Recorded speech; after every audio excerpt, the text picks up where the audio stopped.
And what we also find is that, in line with our expectations, is that while the public is very much aware of petty corruption, low-level corruption involving small amounts of money, there is slightly less awareness on grand corruption, large-scale corruption.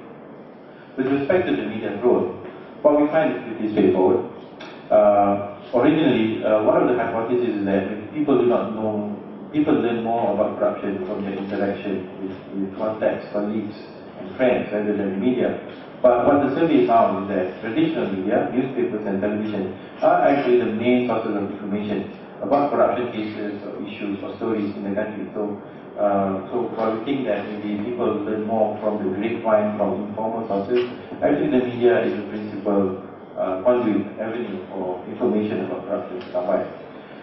Second, while there are public perceptions about the media in terms of bias and so on, the public still agrees that the media plays an important role in fighting against corruption, and more needs to be done by the media.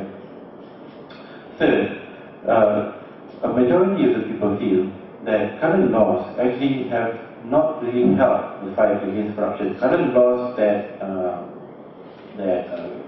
regulate, the media industry may not actually help against corruption. So, if you look at the sources of information, we find that from where do you receive information about corruption? We have altogether 69% of the people get it from newspapers and television. Only 12% get it from friends or contacts or family members, 5% from relatives. In fact, if we include mass media here, different forms of media, the number is actually 73%. This one. And when we follow up in terms of how well they are following this news, this information about corruption, we ask them, can you name one incident of corruption in Malaysia that has been widely reported by the media? We find that only 42% of our respondents, 1,200 people, are able to name one case that was reported recently. 58% couldn't report an incident, couldn't recall an incident. For those that they can recall, most people talked about the PKMZ scandal, some small cases of corruption involving politicians and leaders, the Teo Bangkok case, among others.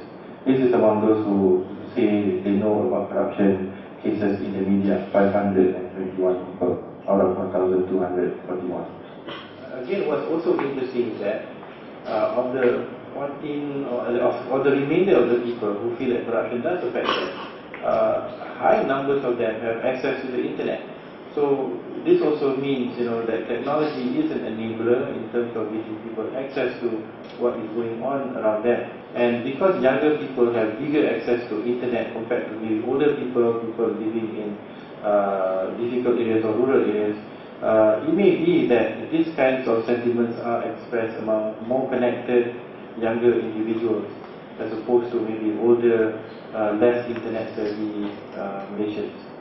So it also means that while the people may be dissatisfied with what's going on, if the government does something serious in curbing corruption, doing something, it will also be responded to in a positive light.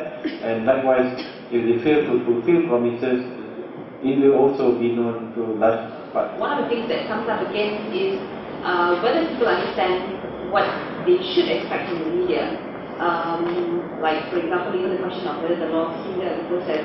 Like last year, we had a large number of respondents who didn't know what were the laws that had an impact. But you have this perception that there is control. And so again here, whether picking up from the blogs and being followed up by the mainstream, I think that the expectation is there that people know there are a lot of things, especially for internet users. They know that a lot of these issues are being flagged out in the blogs, and the expectation is that it should be followed up by the mainstream media. I mean, we cannot deny that the dependence on the mainstream media is still very high, and for many reasons, because in the rural areas, and it's still, the primary source of information. So the question of credibility, I think, is really about. You would have to ask very specifically, and we did that the last year. It was kind of split here and there, but people had expectations that the media should be credible, it should be trustworthy, and they should be, right now, coming on to